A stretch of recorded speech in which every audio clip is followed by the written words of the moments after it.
ከቆምክበት ነው ምገጥመው ከቆምክበት ነው ምዘፍነው ከቆምክበት ነው የዘንድሮ ፓስተሮችና ነቢያቶች ፖለቲከኞችን በልጣቸው የለ እንዴ ሲጀመር ዘፈን መስማት ይፈቀዳል ይቻላል እሺ ከተሰማስ በኋላ ትንተና መስጠት ይቻላል ለዛውም ፖለቲካዊ ትንተና ሲሆን እኮ ከህዝቡ ሳይድ ቆማችሁ ያለውን ችግር መናገር አለባችሁ ለመንግስት ማሳወቅ አለባችሁ እንጂ የማይመለከታችሁ ነገር ውስጥ ገብታችሁ ፖለቲካ መተንተን የለባችሁ ለምን አርፋችሁ ስራችሁን አሰሩ ጭራሽ ከፖለቲከኛው ብሳችሁ ቁጭ ትላላችሁ እንዴ እናንተማ አፍልታችኋል በፈጣሪ ፖለቲከኛ በስንት ጣሙ ቴዲ አፍሮ ከሀገር በላይ ሞት የለም ብለዋል ሞት ከሆነ ከሀገር በላይ ሞት የለም ሀገር ሞተ ማለት ሁሉ ሞተ ማለት ነው ለልጁ መጥፎ ታሪክ ማስተላለፍ የለበትም ቢያንስ ለኢትዮጵያ እንኳን ቢቀር ከኢትዮጵያ በላይ ደግሞ ምን ይመጣል ስለዚህ እዚህ አካባቢ ያለው በዚህ መንገድ ነው መዋጋት ያለበት እየተዋጋ ነው ይሄን ማስቀጠል አለበት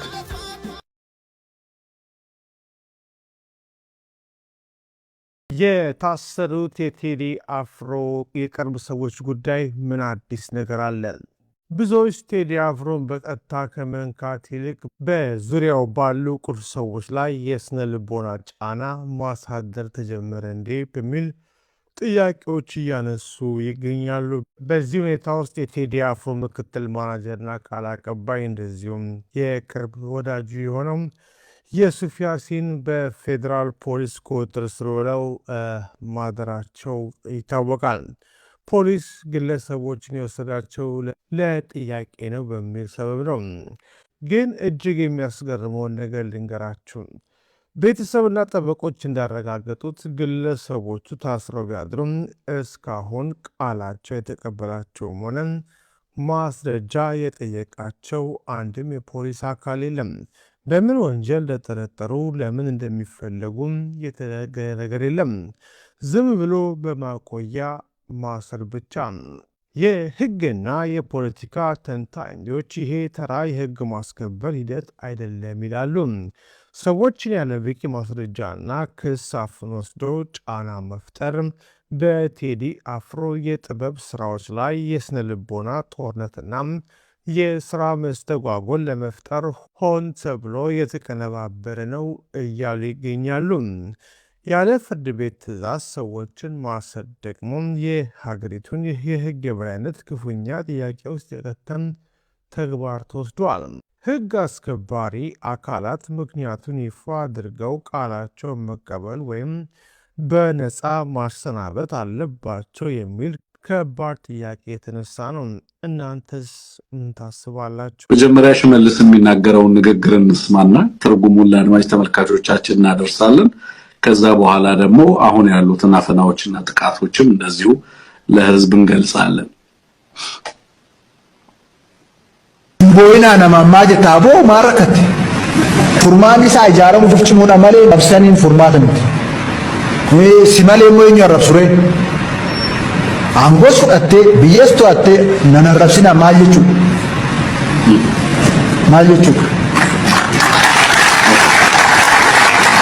ኢምቦይና ነማማጀ ኦኬ እዚህ ጋር እንግዲህ የሚለው ምንድነው አንሞት አታልቅሱ ለምንድነው የምታለቅሱ ማለት አታልቅሱ ማለት አንችልም ለምንድነው አታልቅሱ የምትሏቸው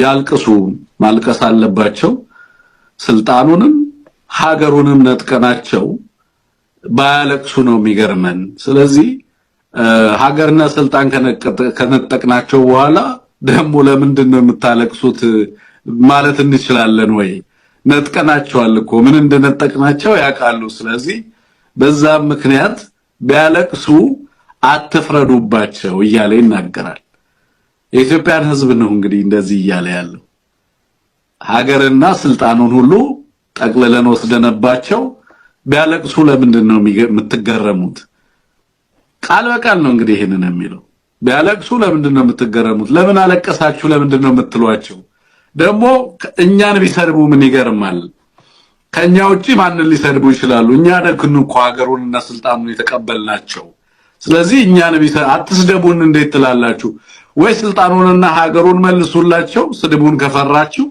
ካልሆነ ግን እንዲሰድቡን ፍቀዱላቸው። ይስደቡን፣ እኛ ግን ሀገሩንና ስልጣኑን ተቀብለናቸዋል።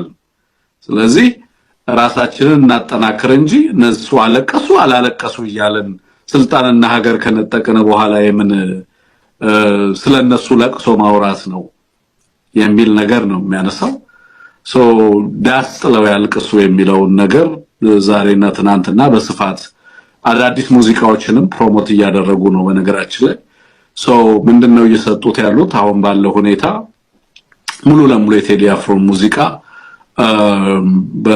በኢትዮጵያ ሕዝብና በኦሮሞ ሕዝብ መካከል ቅራኔን የፈጠረ አድርገው በኢትዮጵያ ሕዝብ ላይ እንግዲህ ኦሮሞውን ለመቀስቀስ ነው አሁን ያለውን ትሬንድ ስመለከት በተለያዩ በኦሮምኛ ቋንቋ የሚላኩትን ሙዚቃዎች የሚሰሩ ሙዚቃዎችን አሁን ትላንትና የተለቀቀው ሙዚቃ ተብሎ የሚነገረውንም እዛ ላይ ኢትዮጵያ ሞታለች መቼም አትነሳም ሞታለች ምን ታመጣላችሁ አይነት የሚሉ ሙዚቃዎችና አይነትና ይዘት ያላቸው ባገዛዙ ምንም ልንሸማቀቅ አይገባንም። የኢትዮጵያ ቤተክርስቲያን ልጆች እግዚአብሔር የቤተክርስቲያንን ማህፀን አለምልሞ የተወለዱ ልጆቿ ዛሬ በአደባባይ ምድሪቱን ይመራሉ፣ ያስተዳድራሉ። አንሸማቀቅም፣ አናፍርም። የኛ ልጆች ናቸው። ዛሬ አዋጅ ከሚወጣባቸው መስተዳድሮች ቤተ መንግስቶች ዝማሬ እየፈለቀ ነው፣ ስብከት እየፈለቀ ነው። ስለዚህ ኢየሱስ ይባረክ፣ የትንሣኤው ንጉሥ ይባረክ። ሃሌሉያ። ይህን ንግግር የሰማችሁት አሁን ያለፈው ፋሲካ ቀዳማዊ እመቤት ዝናሽ ታያቸው በተገኙበት ስታዲየም ውስጥ በተደረገ የወንጌላውያን ፕሮግራም ላይ ነው። ይህን ንግግር የሚናገረውም ግለሰብ እንግዲህ ኃላፊነት ሹመት ያለው የቤተክርስቲያን አገልጋይ ነው። ምንም የምንሸማቀቅበት ነገር የለም፣ አናፍርም። ምክንያቱም ቤተክርስቲያን ያፈራቻቸው ሰዎች ቤተ መንግስት ገብቷል፣ ሀገሪቱን እየመሩ ነው የሚል ጠቅለል ያለ ሀሳብ ነው የሚናገረው። አናፍረውና የማንሸማቀቀው ወንጌል ስለማያሳፍርና ስለማያሸማቀቅ ነው እንጂ ጠቅላይ ሚኒስተራችን የፕሮቴስታንት እምነት ተከታይ ስለሆኑ አይደለም፣ ወይም ቤተ መንግስት ውስጥ የፕሮቴስታንት እምነት ተከታዮች በብዛት ስለሚገኙ አይደለም። ወንጌል አያሳፍርም። መጽሐፍ ቅዱስ ሲናገር አላፍርበትምና ያመንኩትን አውቃለሁና ብሎ ሐዋርያው ቅዱስ ጳውሎስ ለመንፈሳዊ ልጁ ለጢሞቴዎስ ይነግረዋል። ያመንኩትን ስለማቅ ነው ማላፍርበት ይላል። ክርስትናን ተቀበለ አልተቀበለ፣ አሳደደ አላሳደደ፣ እምነታቸውን ስለሚያውቁ በዛ ዘመን የነበሩ ክርስቲያኖች ባመኑበት ነገር አያፍሩም እንጂ ቤተ መንግስት ውስጥ ሰው ስላላቸው ስለሌላቸው አይደለም። አሁንም ቢሆን አስረግጠን የምንነግራችሁ ያመንበትን ስለምናቅ ያመንነው ክርስቶስ ደግሞ ለዘላለም ሕይወት ተስፋ ስለሰጠን እንጂ ማንም ቤተ መንግስት ውስጥ ስለገባና ስላልገባ አይደለም። ቀዳማዊ እመቤቲቱም ቢሆኑ በቦታው ላይ የተገኙት እንደ አንድ የፕሮቴስታንት እምነት አገልጋይና አማኝነታቸው እንጂ በቤተ መንግስት ውክልና አይደለም። ይህንን ደግሞ ጠቅላይ ሚኒስትር አብይ አህመድ አስረግጦ እናንተው በተሰበሰባችሁበት ቦታ ላይ ነግሯቸዋል። ይሄ መንግስት የብልጽግና መንግስት እንጂ የፕሮቴስታንት መንግስት አይደለም ብሎ ይህንን ስሙት እስኪ። አሁን ያለው መንግስት አንደኛ የፕሮቴስታንት መንግስት አይደለም፣ የኢትዮጵያ መንግስት ነው። 14.5 ሚሊዮን አባል ያለው ብዙ እስላሞች፣ ብዙ ኦርቶዶክሶች፣ ብዙ ጴንጤዎች፣ ብዙ የማያምኑ ሰዎች ያሉበት ነው። ለምሳሌ ፓርቲያችንን እኔ እናንተ አካባቢ ነኝ፣ ምክትሌ ኦርቶዶክስ ናቸው፣ ሌላው ምክትሌ ሙስሊም ናቸው። በጋራ ነው ፖሊሲ የምናወጣው። የተለየ ባለቤት ለመሆን ማትሞክሩ፣ የተለየ ደጋፊ ነንም አትበሉ። ከናንተ ውስጥ እንደ ዜጋ ይሄ ራዕይ ጠቅመኛል ይፈልገናል ያልፈልገናል መብቱ ነው። እንደዛ ብሎ የሚያስቡ ሰዎችም ትክክል አይደሉም። በእምነት ቦታ ላይ የፖለቲካ አመራሮች ሲገኙ እንደ ምእመን ነው መሆን ያለባቸው እንጂ እንደለመዱት መድረክ የሚሻሙበትና ዲስኩር የሚያደርጉበት ከሆነ ይበላሻል። እየሄዱ ዲስኩር የሚያደርጉ ፖለቲከኞች ያ መድረክ ለነሱ የተገባ አይደለም፣ አይመጥኑትም መድረኩ ራሱ። እዚህ ጋር እንደምናገረው ሁሉ አንተ ጋር ስመጣ አንተ ነህ የሚገባ የተቀባው ለዛ እንጂ አይደለም። ከባለቤቱ ያወቀ ምንድነው እንደሚሉ አበው ቤተ መንግስት ውስጥ እኛ ነን ያለነው ብሎ መመጻደቅ ስጋዊነት እንጂ መንፈሳዊነት አይደለም። የሚመካ ቢኖር በእግዚአብሔር ይመካ ይላል መጽሐፍ ቅዱስ። ሰላሙን